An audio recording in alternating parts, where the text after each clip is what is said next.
ಪಟ್ಟಣದಲ್ಲಿ ಜಿಲ್ಲಾಧಿಕಾರಿಗಳ ಆದೇಶದಂತೆ ರಸ್ತೆ ಬದಿಯ ಅಕ್ರಮ ತೆರವು ಕಾರ್ಯಾಚರಣೆ ನಡೆಸಿ ಪಾದಾಚಾರಿಗಳಿಗೆ ಸುಗಮ ಸಂಚಾರಕ್ಕೆ ಅವಕಾಶ ಕಲ್ಪಿಸಲಾಯಿತು. ಪಟ್ಟಣ ಪಂಚಾಯತ್ ಅಧಿಕಾರಿಗಳು ಇತ್ತೀಚೆಗೆ ಸಾರ್ವಜನಿಕರ ಪ್ರಶಂಸೆಗೆ ಪಾತ್ರರಾಗಿದ್ದು, ರಾಜಕೀಯ ಅಡ್ಡಿ ಎದುರಾಗುವುದೇ ಎಂಬ ಅನುಮಾನಗಳು ಇದೀಗ ಸಾರ್ವಜನಿಕ ವಲಯದಲ್ಲಿ ಮೂಡಿವೆ. ಕಾಂಗ್ರೆಸ್ ಗ್ಯಾರಂಟಿ ಸಮಿತಿ ಅಧ್ಯಕ್ಷ ಶ್ರೀಧರ್ ಗೌಡ ಬೀದಿ ಬದಿ ವ್ಯಾಪಾರಿಗಳಿಗೆ ತೊಂದರೆಯಾಗುತ್ತಿದೆ ಎಂಬ ಕಾರಣ ಮುಂದಿಟ್ಟು ಪಟ್ಟಣ ಪಂಚಾಯತ್ ಮುಖ್ಯಾಧಿಕಾರಿಯನ್ನ ಸಾರ್ವಜನಿಕವಾಗಿ ಪ್ರಶ್ನಿಸಿದ ವಿಡಿಯೋ ಸಾಮಾಜಿಕ ಜಾಲತಾಣದಲ್ಲಿ ಸಿಕ್ಕಾಪಟ್ಟೆ ವೈರಲ್ ಆಗಿತ್ತು. ಇದರ ಬೆನ್ನಲ್ಲೇ ಪಟ್ಟಣದಲ್ಲಿ ಮತ್ತೆ ರಸ್ತೆಗಳ ಮೇಲೆ, ಪಾದಚಾರಿ ರಸ್ತೆಗಳ ಮೇಲೆ ವ್ಯಾಪಾರಕ್ಕೆ ಅವಕಾಶವನ್ನು ನೀಡಲಾಗಿದ್ದು, ಸಂಚಾರ ಸಂಪೂರ್ಣ ಅಸ್ತವ್ಯಸ್ತಗೊಂಡಿದೆ. ಪಾದಚಾರಿಗಳು ರಸ್ತೆ ಮೇಲೆಯೇ ನಡೆದು ಹೋಗಬೇಕಾದಂತಹ ಅನಿವಾರ್ಯತೆ ಪರಿಸ್ಥಿತಿ ನಿರ್ಮಾಣವಾಗಿದ್ದು, ಸಾರ್ವಜನಿಕರ ಪ್ರಾಣಕ್ಕೆ ಅಪಾಯ ಉಂಟಾಗುವ ಆತಂಕ ವ್ಯಕ್ತವಾಗಿದೆ. ಜಿಲ್ಲಾಧಿಕಾರಿಗಳ ಆದೇಶಕ್ಕೆ ಯಾವುದೇ ಬೆಲೆ ಇಲ್ಲದಂತಾಗಿದೆ ಎಂಬ ಮಾರ್ಗದಲ್ಲಿ ಆರೋಪಗಳು ಕೇಳಿಬರ್ತಿವೆ.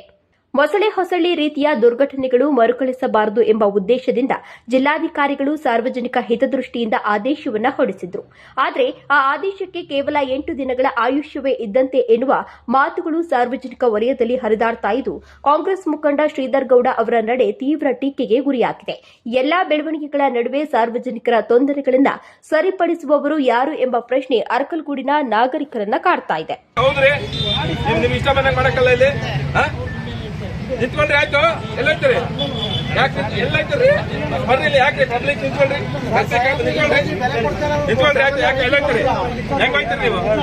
ನಾನ್ ಮಾತಾಡ್ತಾ ಇದ್ದೀನಿ, ಹೆಂಗ ಹೋಯ್ತಿದಿಲ್ಲ? ಮತ್ತೆ ಇನ್ನೇನೈತೆ? ಇನ್ನೇನು ಕೇಳಿ ನೀವು ಇಲ್ಲಿ ಅರ್ಕೊಂಡಲ್ಲಿ ಏನಕ್ಕೆ ಕೇಳ್ತೀರಿ? ಮತ್ತೆ ಬರಂಗಿಲ್ಲ.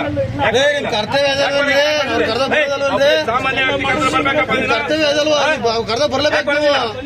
ಬಂದಿಲ್ಲ ಅದನ್ನೇ ಹೇಳ್ತಾರೆ. ಸಾಲ್ವೇಷನ್ ಮಾಡಿದ, ಸಾಲ್ವೇಷನ್ ಮಾಡ್ಬಿಟ್ಟು ಹೋಗ್ಬೇಕು. ಹೌದು ಅದನ್ನ ಹೇಳ್ತಾ ಇರೋದು. ನಾನು ಈಗ್ಲೂ ನಾನು ಇಲ್ಲ ಅಂತ ಹೇಳ್ತೀವಲ್ಲ, ಮತ್ತೆ ಬೇರೆ ಆಪ್ಷನ್ ಏನು ಇವ್ರಿಗೆ? ಆಗೋದಿಲ್ಲ ರೀ, ಆಗೋದಿಲ್ಲಪ್ಪ. ಹಂಗ ಆಯ್ತು, ನೀನ್ ಮಾಡೋ ತನಕ ಅವ್ರು ಇಲ್ಲೇ ಆಗ್ತಾರೆ. ಯಾಕೆ? ಆಯ್ತು, ಮಾತಾಡ್ತೀನಿ. ಮಾತಾಡೋ ತನಕ ನೀನ್ ಅವ್ರು ಕೇಳಕ್ ಹೋಗ್ಬೇಡ. ಆಯ್ತು ರೀ, ಕೊಡ್ಸೋ ತನಕ ನೀನ್ ಕೇಳಕ್ ಹೋಗ್ಬೇಡಪ್ಪ. ಅದೇ ಹೇಳ್ತಾರೆ ನಿಮ್ಗೆ. ಯಾವ್ದು